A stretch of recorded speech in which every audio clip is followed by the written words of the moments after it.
tercer episodio de Calle, Memoria e Historias Locales. En este episodio de hoy vamos a hablar del Lídice. Que el Lídice no es una parroquia, no es un barrio, no es un sector. ¿Qué es? ¿Qué es Lídice, Víctor? Bueno, buenos días, Mara. Lídice es la urbanización obrera municipal Lídice, inaugurada el 24 de diciembre de 1943 en un acto de connotación nacional e internacional porque representaba un logro a nivel social en cuanto a la vivienda para la clase más desposeída. Mira, yo no te presenté porque soy una educada maleducada, porque cuando uno está en confianza con alguien, entonces a uno no, bueno, a mí me pasa, cuando estaba de novia con Ali y llegábamos a un lugar, yo nunca lo presentaba. Y Ali se ponía bravo. Pero hay que perder esas malas mañas. Hoy estamos con el historiador local Víctor González Fournier. Él es el historiador local del Lídice. Y yo quiero hoy, Víctor, tú propusiste que el tema de este episodio fuera Lídice. En los episodios anteriores hablamos de cosas mucho más específicas que abordadas desde la historia local, pero tú decidiste que habláramos del Lídice en general. Entonces yo quiero que primero me lances como esa frase, esa idea fuerza o esa razón por la que quieres hablar del Lídice, que además ha sido tu terruño, como dices, que ahí enterraron tu ombligo. Sí, señor. Entonces, ¿cuál es esa idea, esa premisa, esa idea fuerza para hablar del Lídice? Mira, para hablar del Lídice la fuerza viene porque cuando se nombra Lídice, no se nombra su nombre como es, no se considera lo que es una urbanización, y lo otro que siempre se confunde o se le junta a un hospital. Siempre se nombra el Hospital Jesús Llerena de Lídice o el Hospital de Lídice, y geográficamente ese hospital no está dentro del Lídice. Nunca ha estado dentro del Lídice. Nunca ha estado del Lídice, inclusive el hospital fue primero que la urbanización Lídice. Entonces se crea un estereotipo, se considera que no está dentro de la Pastora, estando en pleno centro de la parroquia La Pastora. Inclusive hay pastoreños que no sienten que Lídice es la Pastora, porque la Pastora es la tradicional parroquia de techo rojo y Lídice es el tradicional sector de techo de asbesto, con casas que no tiene zaguán, sino que son casas de obreros de 54 metros cuadrados. Por lo tanto, no reflejan la imagen colonial de la Pastora. Exacto, que además es, parte de ese romanticismo que al final existe en torno a Caracas, que es eso, que a mí siempre me parece muy curiosa esa palabra de la Caracas bucólica, esa Caracas de los tranvías o esa Caracas un poco más atrás, la Caracas colonial. Pero en el caso del Lídice es muy interesante porque más allá del romanticismo, es uno de los sectores en los que se pensó en su momento como, no sé si grandes soluciones, pero sí soluciones para la clase obrera, para los sectores menos privilegiados que ya estaban haciendo vida dentro de la ciudad. Porque además estamos hablando de que el Lídice la inauguran en la década de los 40, en el 43. 24 de diciembre del 43. Exactamente, en el 43. Entonces, claro, además que la década de los 40 y 50 a mí me parece que es como de las más interesantes porque sucede una de las mayores transformaciones de la ciudad. Entonces, claro, empiezan ya no las urbanizaciones o esas construcciones de urbanizaciones para la alta sociedad o clase media, sino para la clase obrera. Claro, fíjate, en el caso de Lídice surge por una necesidad coyuntural que sucedió a mediados de del año 42. Suceden unas lluvias muy fuertes a mediados del año 42 y se inundan gran zonas de Caracas, se inundan Tímano, Catia, San Martín, todo lo que estaba en la ribera del río Guaire, la quebrada Caruata, se inunda. La gente vivía en la orilla de las quebradas, no mucha gente había ocupado los cerros, vivían en la orilla de las quebradas, perdieron su enseres, una que otra persona fallecieron arrastrados por las inundaciones. Y entonces se empezaron a buscar unas soluciones para que esta gente construyeran ellos mismos sus casas, buscando terreno. Ni siquiera era que el gobierno iba a construir la vivienda. No, eran terrenos seguros para que ellos construyeran su vivienda. Y los materiales se los financiaba el Estado. En este caso el municipio. O sea, el Estado le daba los recursos para que ellos compraran los financiados y para que ellos mismos construyeran la vivienda en terreno que el municipio les escogía. Okay. ¿Qué sucede? En el caso del Lídice, o el terreno donde se construyó Lídice, se inició un proyecto que se llamaba Urbanización Finca Villamelia. Okay. Villamelia es la finca donde se construye esto. Es un terreno de 382,000 metros cuadrados en el centro de la parroquia La Pastora. Era propiedad en un momento de un alemán, se llama Meyer-Grove, el apellido Meyer-Grove. Este señor venía de Maracaibo y él se viene a Caracas porque él estaba en el negocio de exportación de café. Él vino contratado por la H.L. Hulton en 1895 a Maracaibo, pero se viene a Caracas para que el negocio fuera más efectivo y su cercanía con el puerto de La Guaira. Él adquiere esa finca y esa finca, él le pone el nombre de Villamelia en honor a su esposa que se llamaba María Amelia. Okay. Esto te lo destaco, perdón, te lo destaco porque un año después hay una discusión sobre el nombre. Sí, eso leí, que hubo una discusión, pero sabes que me parece muy interesante porque buscando información, que además toda se relaciona por supuesto al nombre del sector como tal, y había conseguido que también estaba como relacionado a la segunda esposa o a la segunda mujer que había tenido Gómez. O sea, esos terrenos fueron de ella luego. Sí, ya te explico. Gómez adquiere la propiedad de este señor alemán. ¿Okay? O sea, que es una coincidencia que fuera por el nombre de ese alemán. Tengo los documentos donde se dice que Gómez adquiere Villamelia. Quiere decir que si él adquiere Villamelia, ya tenía el nombre Villamelia. Okay. Pero ¿quién se llamaba Amelia? La esposa del alemán. Yo puedo especular o especulo que Gómez le llama la atención el nombre.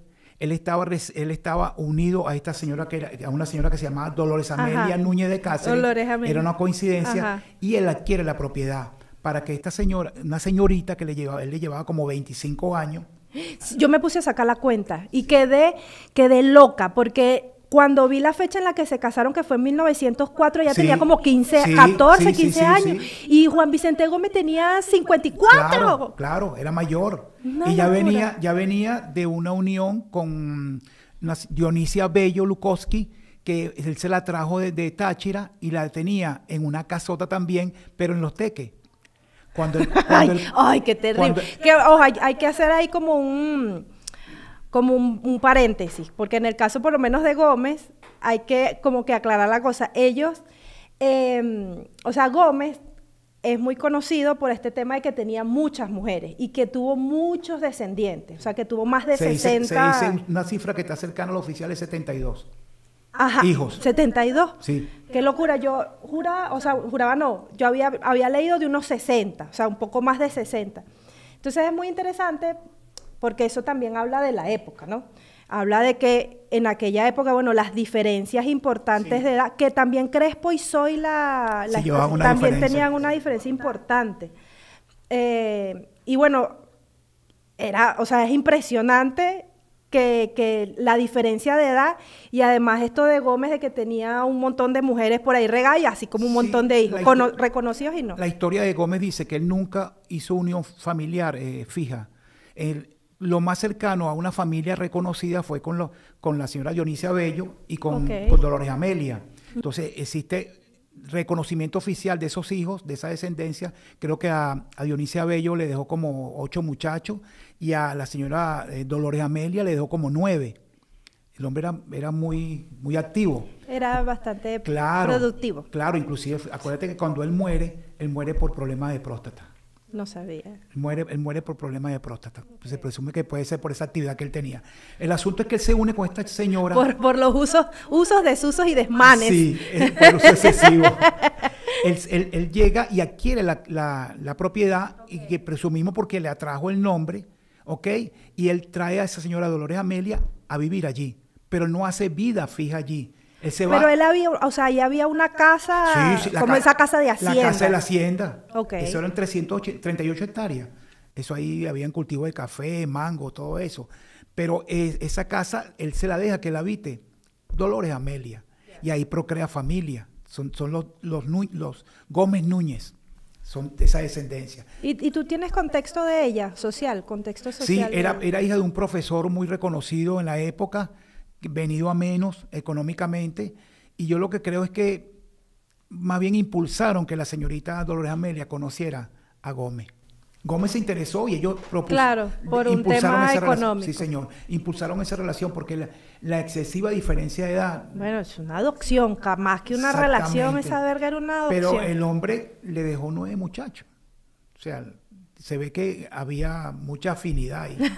El asunto es que él la coloca allí y cuando el proyecto se lanza, como Finca Villa Amelia, se crea un rumor negativo sobre el nombre que se le estaba dando al proyecto porque iba a dejar sentado a alguien relacionado con la dictadura. Claro, estaba muy cercano también el momento en que había muerto Gómez sí. Y había, o sea, desde el Estado había toda una posición de querer separar todo el tema. Claro, por el nepotismo que hubo durante el gobierno de Claro, 27 años estuvo Gómez. Y acuérdate, fíjate que Gómez, él alrededor de Miraflores, compró 89 casas. Esta propiedad estaba alejada del centro de donde estaba. Y él la quiere para dársela a ella para que viviera allí. Pero él tenía 89 propiedades alrededor de Miraflores y se las daba a los amigos, pues la gente más relacionada con él, que no podían ser así potencialmente unos traidores. Claro. Era su gente de confianza. Claro, así garantizaba también un círculo de seguridad territorial. Su gente de confianza. Entonces, esta propiedad, él la compra creo que en 1910 aproximadamente, él la adquiere de mano de este alemán y después se la traspasa por 100,000 bolívares, según los documentos, a Dolores Amelia. Cuando muere Gómez, quien tenía todo el sustento económico de esa familia era en vida Gómez. ¿Okay? Ella cae en problemas financieros y esa hacienda, esa finca, es rematada en tribunales en Aragua. Ah, ¿no la expropian? No, ella no formó parte de los inmuebles expropiados a Gómez, que hubo un decreto y todo que se hizo de todos los inmuebles para ser retornados a la nación, pero eso no pertenecía en ese momento a Gómez, pertenecía a Dolores Amelia. Fue rematada la propiedad, la adquiere Rafael Sandoval, que era de Maracay, lo que indica que yo digo, pero todo quedó entre familias prácticamente. Y él adquiere la propiedad. ¿Qué sucede? Suceden estas lluvias, pero ese terreno no era para eso. Ese terreno fue adquirido por López Contreras para construir el Hospital Psiquiátrico Nacional. Estando ya el Hospital Psiquiátrico de Caracas. Justico al lado. Iban a construir el Hospital Psiquiátrico Nacional. Después transfieren esa propiedad a mano del municipio sin avanzar en la propuesta del Hospital Psiquiátrico Nacional y cuando suceden las lluvias determinan que este terreno era el más seguro para colocar viviendas. ¿Por qué? Tenía una altura entre 960 y 1060 metros de altura y era por encima de las quebradas. Las quebradas quedan por debajo. En este caso era la quebrada del Polvorín hacia el oeste y la quebrada Aguasalú hacia el oeste. Entonces, era más seguro construir viviendas allí sin riesgo de que las inundaciones se lo pudieran llevar. Claro. Y con respecto al nombre, se discute que ese nombre no podía ser por lo que lo ligaba a la dictadura. Claro, a la dictadura que estaba muy reciente. Y se inicia una campaña por 3 periodistas de Última Noticia. Pedro Veroe, Ana Luisa Llovera y Cotepa Delgado. Que antes de que eso se llamara, ese diario se llamara Últimas Noticias. Última Noticia. Entonces, que se llamaba antes Diario del Pueblo. No, era Última Noticia del Diario del Pueblo. Ese era el eslogan. Era el eslogan completo. Sí, estaba recién constituido el Última Noticia, ya existía el Universal, ya existía. Entonces ellos impulsan una campaña buscando un nombre apropiado. Pero se hablaba de Simón Bolívar, colocarle... Como siempre, todo Bolívar. Sí, Bolívar, pero entonces nada cuajaba hasta que surge la campaña que se estaba haciendo en Europa por lo que le había sucedido a la aldea Lídice en Checoslovaquia. Que había sido muy reciente y fue una cosa escandalosa. Un año antes. Había sido arrasada, se mataron a todos los habitantes, las mujeres fueron enviadas a campos de concentración y los niños enviados a hogares alemanes para hacer... Sí, eso es un episodio espantoso, o sea, como por supuesto cruel. Cualquier periodo de la historia que implique guerras muy crueles, es espantoso, pero es en especial que arrasaron ese pueblo completamente. Lo desaparecieron. El pueblo Lídice, o sea, era una población minera, una aldea minera, aparentemente no, muere en un atentado, muere un oficial de la SS, ¿no? Sí, se hace un atentado el 27 de mayo del 42 y él sale herido. Él era el tercero al mando de la Gestapo. Ajá. Era el tercero y fallece a los días. A los días fallece y las investigaciones daban una presunción por un documento que tomaron de que habitantes del Lídice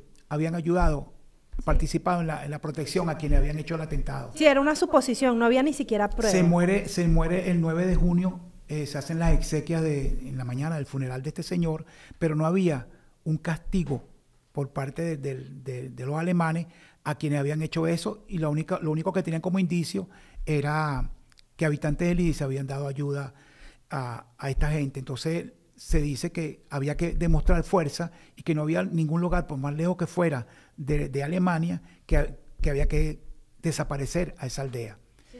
En la medianoche del 9 y el amanecer del 10 de junio del 42, rodean la aldea y empezaron a fusilar de 5 en 5, de 10 en 10, hasta más cantidad, a todos los hombres mayores de 15 años. Sí, de hecho leí que incluso luego que arrasaron con toda la población, quemaron todo y o sea, echaron tierra, grava y desviaron el río y todo. Fue una operación de un mes.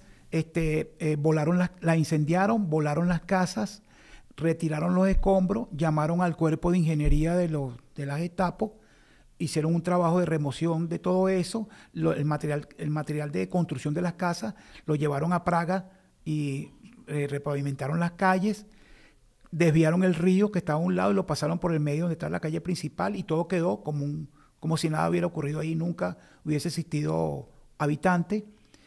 Volaron de todo el registro catastral, de los mapas, de todas las señalizaciones, que había un poblado que se llamó Lídice.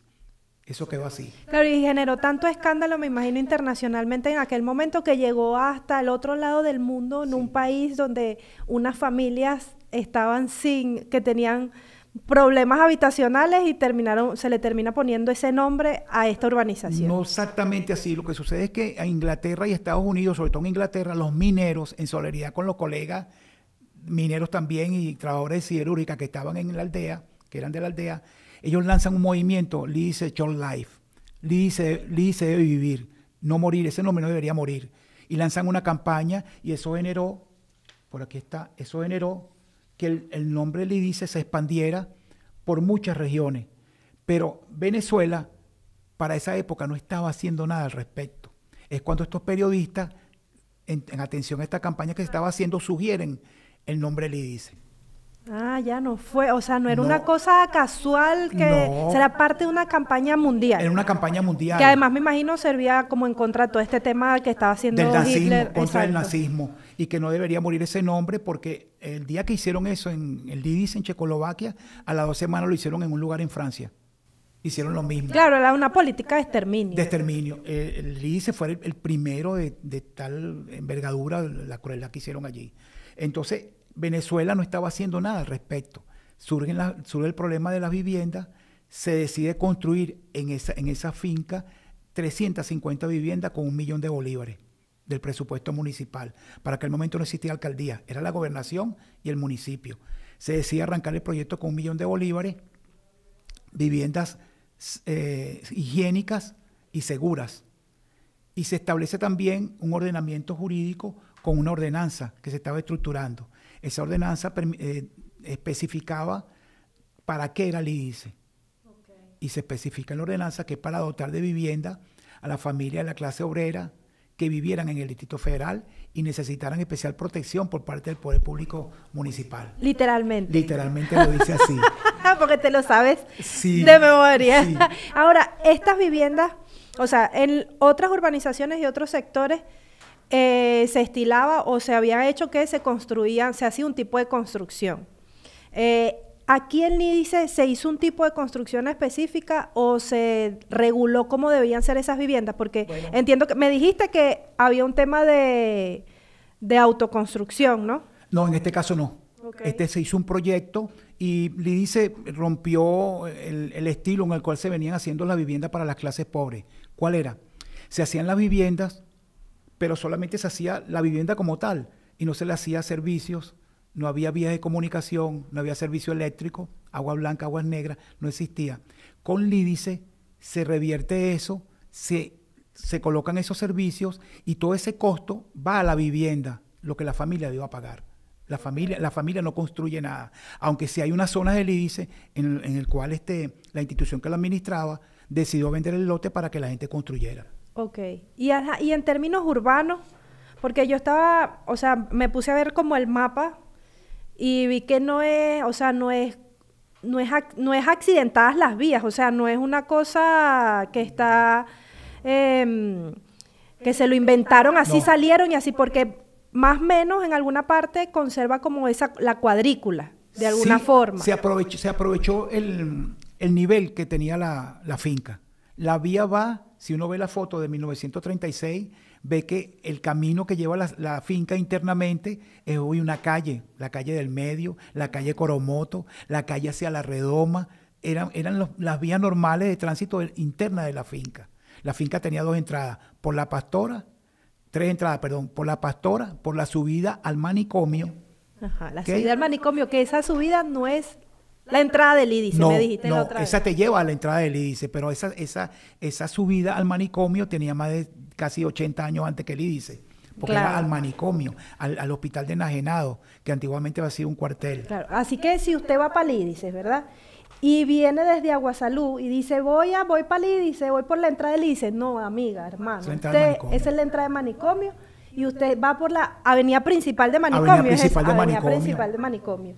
Usted va para el IDICE, pero va entrando por manicomio. Exactamente así, es que te lleva al hospital o al antiguo manicomio como tal.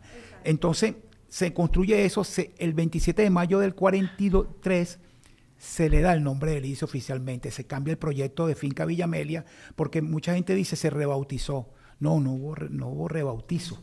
Claro, porque inicialmente era un proyecto. Era un proyecto, es como tener un bebé y tú dices que le vas a llamar Pedro, pero al final cuando nace se llama Luis. Y lo registra de ¿Ok? otra cosa. Él lo registra con otro nombre. Bueno, le dice, llevaba el nombre en proyecto de Finca Villa Amelia.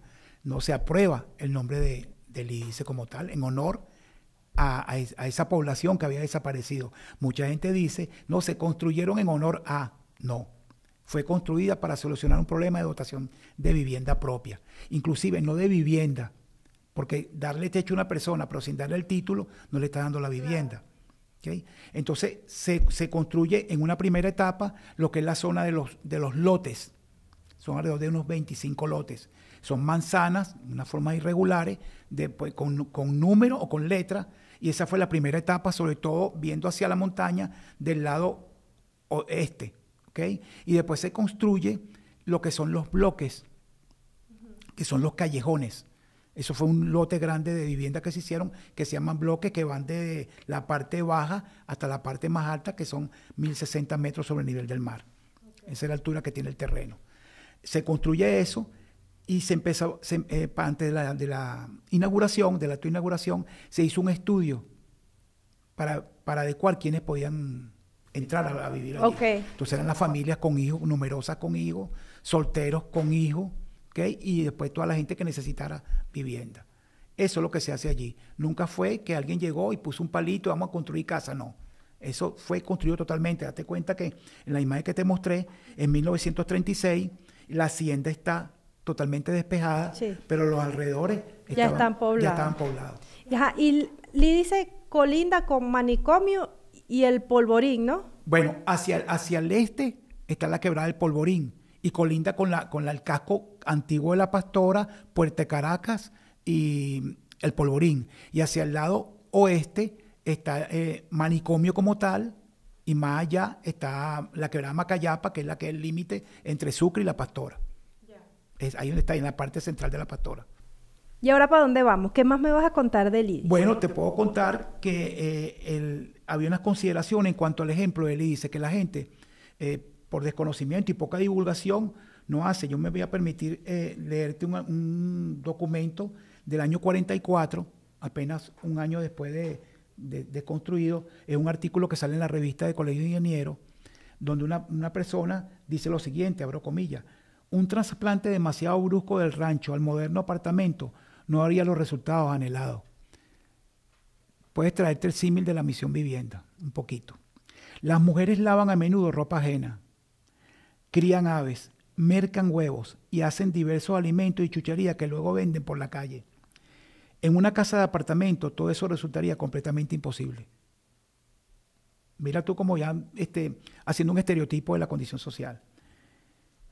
Mientras que, conservando las comodidades exigidas por la época actual, pero en un marco criollo, La verdadera vivienda obrera sería una realidad, como en una ocasión dije, esta señora. El tipo de urbanización obrera por excelencia lo constituye, Lee dice. En las futuras edificaciones deberían proseguirse las normas ensayadas en ella, pero siempre mejorándolas en lo posible. Lee dice, era un ejemplo de vivienda para la clase obrera, por lo que te dije, se le daba la vivienda completa, con dotación de servicio, con suficiente espacio para que la habitara la familia inicial y con la posibilidad de que ellos, a medida que económicamente tuvieran el recurso, poder ampliar la vivienda. Ir creciendo. Inclusive se las entregaban sin el baño, era prácticamente el orificio y una batea. Y la gente tenía que buscarse después los recursos para pero ir equipando. le daban la estructura. Sí, completa, eran piso de cemento, bloque de cemento y techo de asbesto, ventanas de madera. ¿Y quedan de ese tipo de casas, queda alguna todavía en Lice? Quedan pocas, originales y con el techo y todo. Se pueden ver, quedan muy poquitas porque imagínate, ya cumplí 82 años ahora en diciembre pasado, Lice. Sí. Entonces la gente ha ido modificando 2, 3 pisos. Claro, ha ido cambiando. Pero la vialidad es la misma y la facilidad, inclusive te puedo decir que la construcción en la cual fue hecha, como fue hecha, yo camino desde mi casa hasta la avenida Sucre, no se siente, y es aproximadamente como 2 kilómetros. Y se camina suave, son colinas suaves. La parte que llaman los Saltos del Lice, la parte que ahí sí hay una pendiente, ¿ok? Pero eso lo solventaron con los callejones, que son los bloques estos que están aquí.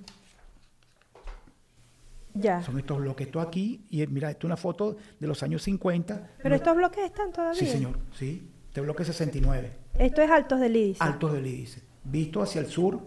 Yo después pongo la imagen aquí. Hacia lo que sería, este es el barrio del Observatorio. Claro. No está el 23 de enero. Y esta era la tipología de bloquecito que era en ese momento. Esa es la tipología de bloques. Inclusive, no sé si tengo por aquí la imagen, no la tengo. Hay una foto frontal de los bloques donde se ve claramente cómo eran esas casas, pero las casas de la parte de abajo tenían porche. Yeah.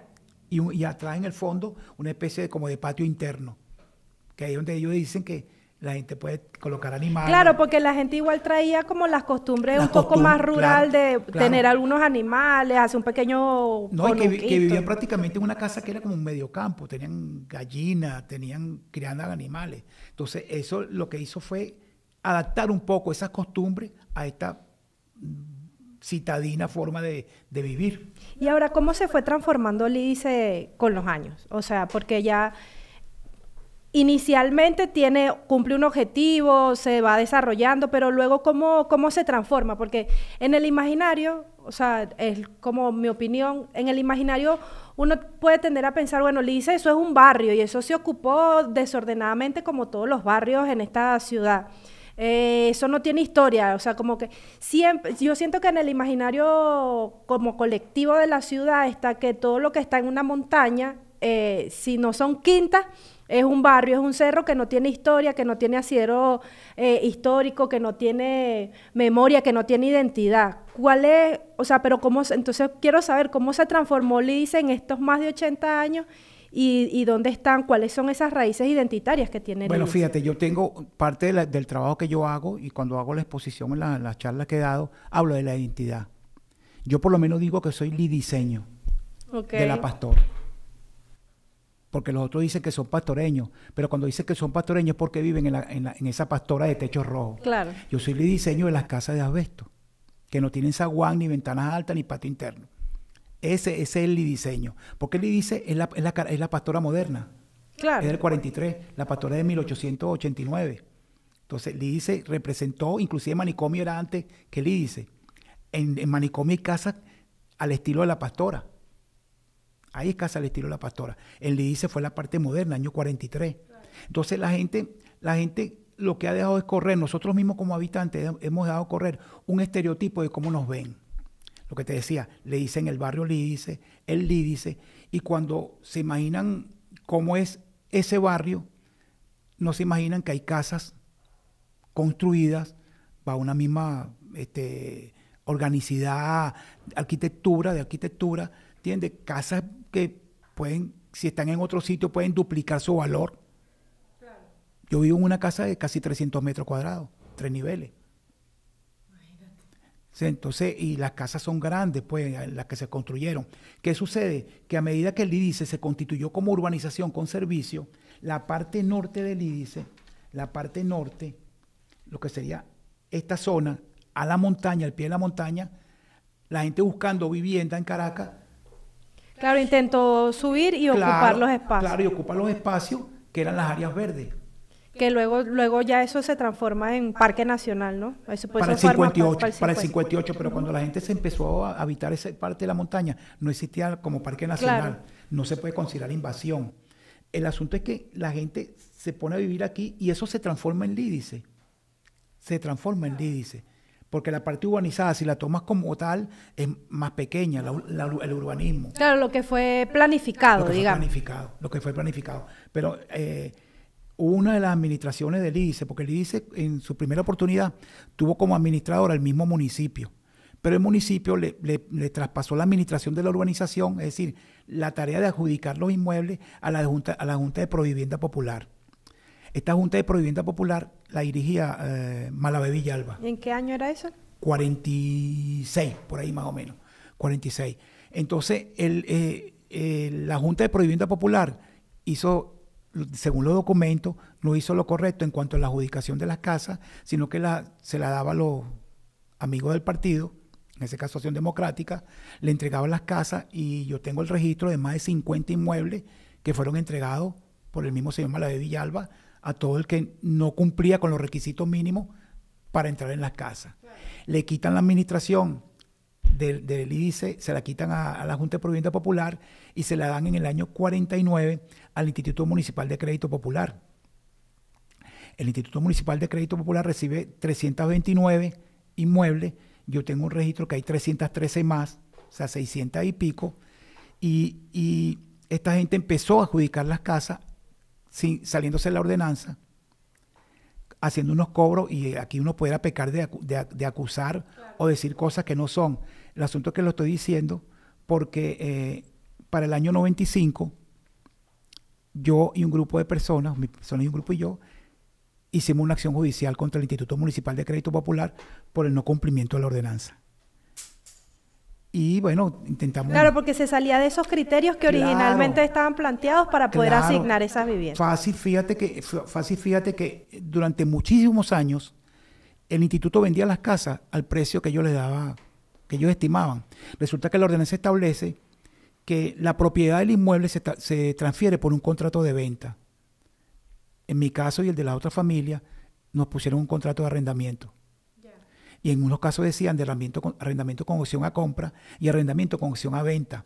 Lo que daba a entender que la opción de hacer la venta o la compra se la dejaba a la institución que tenía el título de propiedad. Okay. Lo manejaban como querían. Entonces la ordenanza establece que era un contrato de venta, 20 años para pagar.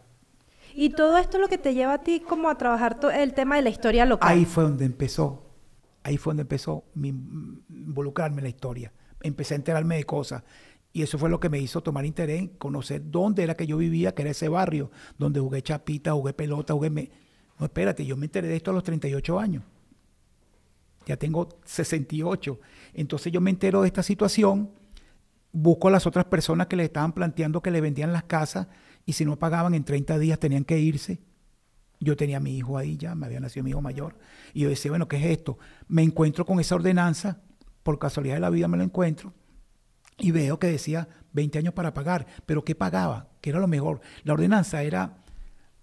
Era bien específica. Sí, era específica. Establece que son 20 años para pagar el valor de construcción, no el valor de mercado inmobiliario de la época. ¿Qué? O sea, tú lo podías haber comprado 10, 15 años después y era lo que había costado en 1943. Sí, señor, exactamente. Estaba establecido porque evitaba la especulación por parte del municipio. Bueno, intentaba. Lo intentó, o sea, al menos en papel lo hicieron, pero resulta Claro. que las instituciones no lo hicieron así. Claro. O sea, Bueno, siempre en la ciudad, sobre todo en las ciudades capitales, el tema inmobiliario es neurálgico. claro, y esto del ICE, como te dije, esto del ICE es un esquema que no lo tiene, creo que nadie en Venezuela.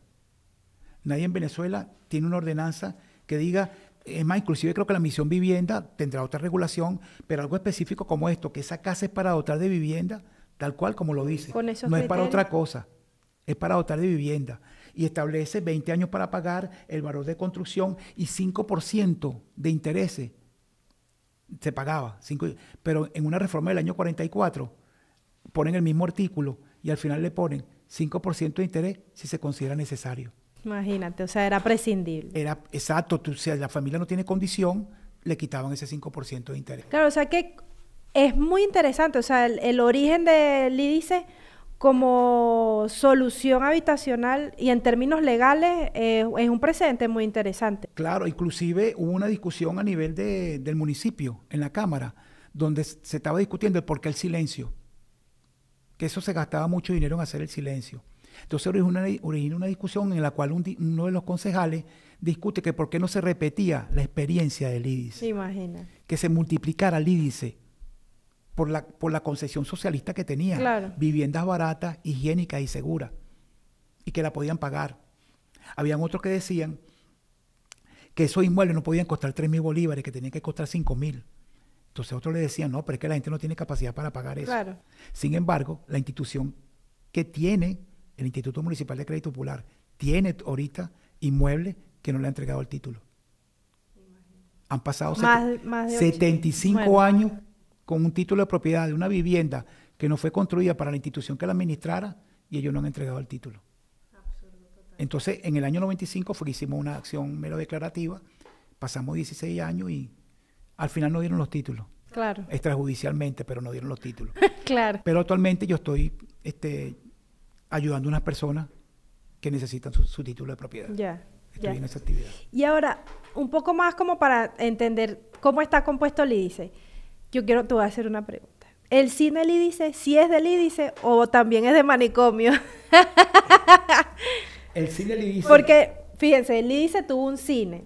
Un poco, este cine era un poco como, contabas Agapito, me imagino, como tipo el Cine América en San Agustín. Era un cine era un grande, cine, sí. yo, dentro de lo que leí, vi que tenía, para ver, que tenía, ¿cuántas butacas? 300 y pico. Sí, Ajá, sí, que sí. tenía 200 butacas en patio y 350 Sí, en balcón. Sí, era un señor cine, era un cine. Y que, y bueno, la inauguraron en el 48, o sea, muy pocos años después de inaugurar la urbanización. Pero se inaugura porque hay una población emergente allí. Está manicomio y está lo del IDICE. Eso está en la frontera, claro, ¿no? pero está en la subida del manicomio. Sí. No está dentro del IDICE, que es lo mismo que sucede con el Hospital Jesús Llerena, que ese es un cuento muy particular. El hospital psiquiátrico era hospital de enajenados. Anteriormente. Sí, de 1892. Se transformó en hospital psiquiátrico ya para los años 30. ¿Okay? Pero en el año 71-72 existía en lo que hoy es el Ministerio de Educación, en la esquina de Salas. Ahí existía el puesto de socorro de Salas. Okay. Muchos años existía allí. Pero se dieron cuenta que todas las emergencias que llegaban del norte de la capital o del oeste. Entonces decidieron trasladar ese puesto de emergencia a parte de las instalaciones del Hospital Psiquiátrico de Caracas. Y nombran ese servicio de emergencia Hospital Jesús Llerena, Hospital General. La mediática, los medios de comunicación le pusieron del IDICE. Y no está en el IDICE, está después de la quebrada. Después de la frontera. Está después de la frontera.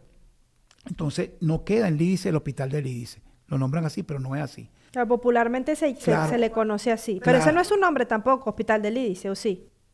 No, es el Hospital Jesús. Es que inclusive cuando tú vas allá, ves que dice Hospital Jesús Llerena del IDICE.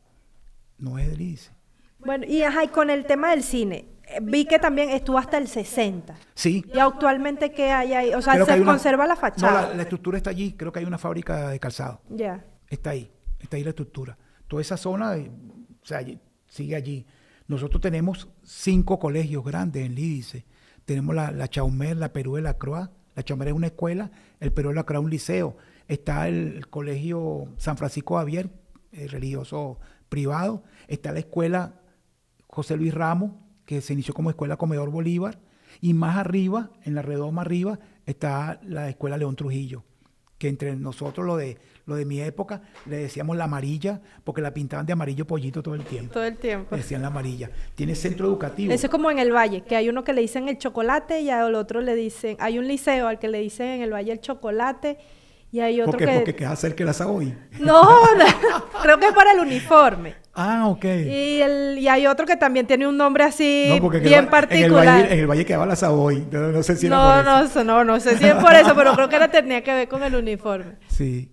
Entonces Lee dice, lo que representó fue una respuesta, según lo que dice el presidente de la Cámara Municipal el día de la inauguración. Ese día hubieron 3 discursos.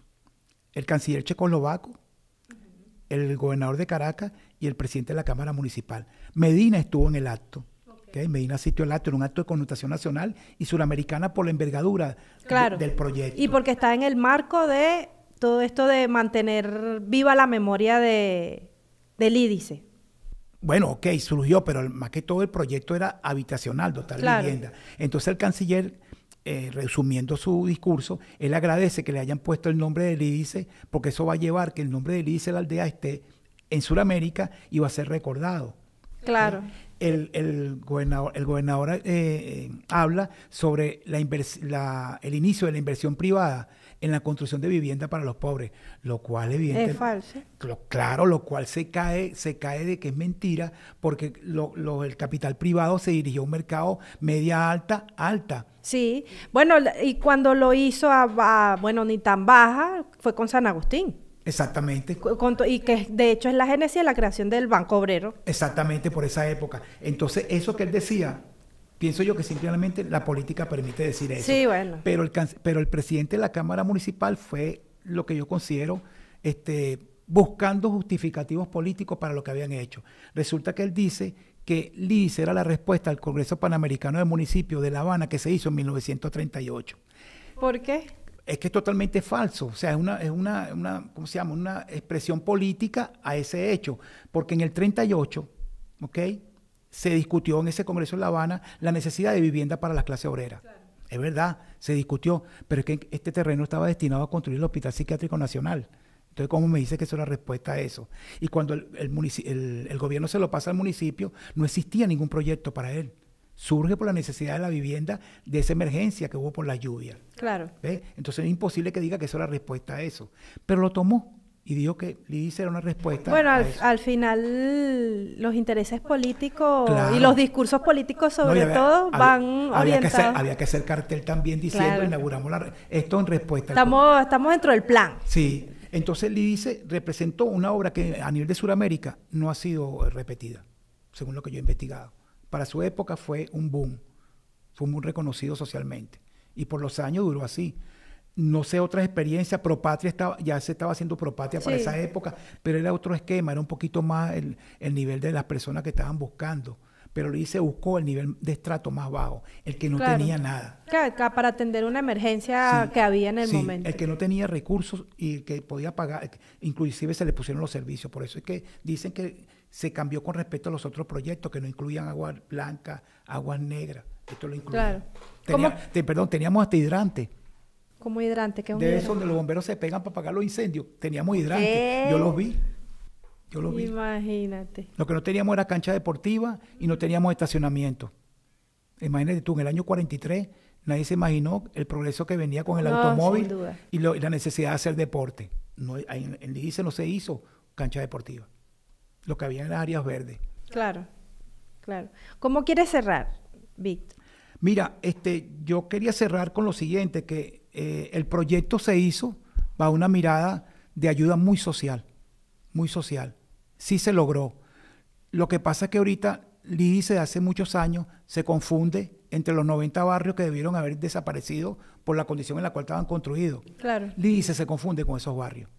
Y nadie lo ve con la mirada de una obra social, sino como eso. No, es un barrio más. Sí, yo creo que es difícil verlo porque yo siento que en nuestro país nosotros estamos muy marcados por el perejimenismo, en el sentido de que estamos acostumbrados a las grandes obras y siempre queremos ver la gran obra, y si no hay una gran obra, entonces no se hizo nada en ningún gobierno. Mira, permíteme acotar algo. Cuando se construye el silencio opacó mediáticamente todo lo que se estaba haciendo, pues se estaba reurbanizando la zona del silencio. Pero aparte que se llevaba todos los materiales de construcción, eso lo hacía el gobierno central, pero el LIDICE lo hace la gobernación de Caracas. Entonces mediáticamente sonaba menos. Claro, y además en términos arquitectónicos también era menos llamativo, o sea, no es lo mismo. Además era el tipo que estaba de moda, el arquitecto que más estaba chambeando en ese momento. Pero fíjate, mucha gente dice que el arquitecto del ICE fue Carlos Raúl Villanueva, porque era eso, era el tipo que sonaba en todas las obras grandes. Bueno, no me extrañaría que capaz alguna opinión haya dado y que bueno, tiene que ser así él la estuvo cosa. Involucrado en la construcción del hospital. Sí, del nuevo hospital de psiquiátrico, él estuvo allí, pero aquí fue Leopoldo Martínez Olavarría. Para los panas le llamaban Polito. Él fue el que estuvo, porque era el director de urbanismo municipal. Okay. Él estuvo involucrado en la construcción del ICE, él dirigió eso. No, y además es interesante porque no es una obra de envergadura o de tinte nacional, sino bien local. Bien local, una solución local a un problema local que tenía la ciudad. Y año 43, no éramos muchos habitantes, creo que no llegábamos al millón de habitantes. Eso significó el ICE para ese momento. Claro. ¿Qué más quieres agregar? Bueno, que seguiré la lucha por el ICE hasta que le den el título de propiedad a todo el que tengan que darse. Ojalá se lo den. Y bueno, igual la forma para lograr eso siempre es organización. Sí. O sea, la organización de la gente es fundamental. Claro, por aquí pasamos por asociaciones de vecinos, pero ya ahorita está el nuevo esquema con los consejos comunales. Hay bastantes consejos comunales. Yo espero que algún día todos en verdad trabajen hermanados para que porque esto tiene por su configuración urbana, los problemas son muy comunes. Son muy comunes. Sin duda. Y muy diferentes a la pastora tradicional y a manicomio, que vienen de esa informalidad. Esto no viene de la informalidad, viene de una planificación. Claro, justamente por su génesis planificada tiene toda una potencialidad para crecer y mejorar. Y yo te invito un día a que hagas un recorrido con tu cámara por LICE, porque la gente yo he llevado a mis amigos, pues he llevado gente, y cuando ven, y esto es LICE, sí, esto es LICE. Bueno, anotado.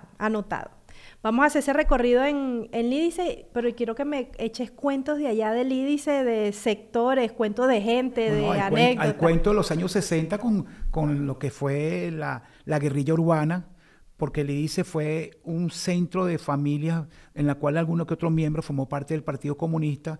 Fue en un momento zona roja, le decían zona roja. Yo mismo me acuerdo cuando los años 60 que se hacían inspecciones por parte del ejército, y me acuerdo que entraban a la casa los soldados para aquel momento con balas alrededor, el uniforme era caqui, la Guardia Nacional, buscando guerrilleros.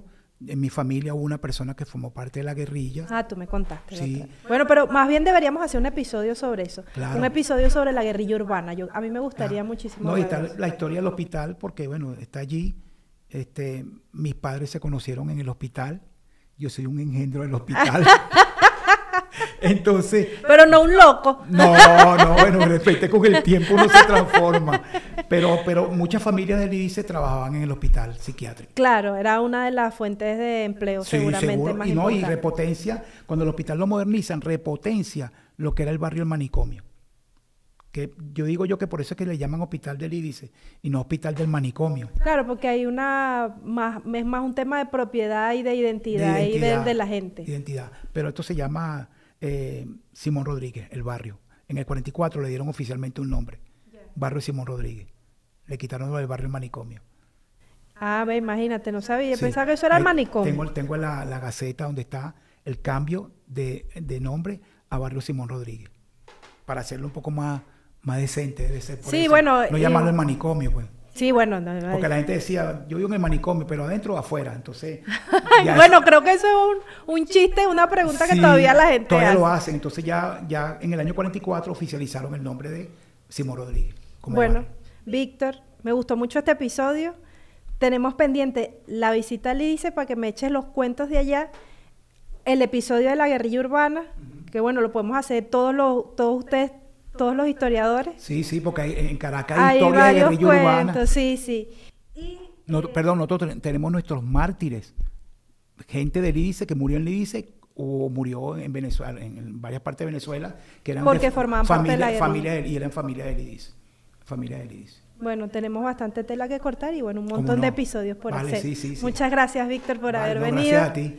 Espero que se hayan disfrutado este episodio hasta aquí. Nos vemos en el siguiente, que no sé de qué vamos a hablar en el siguiente, porque ya cerramos la ronda con los 3 primeros historiadores locales. Los 3 voluntarios. Los 3 voluntarios, los 3, tal cual, los 3 voluntarios.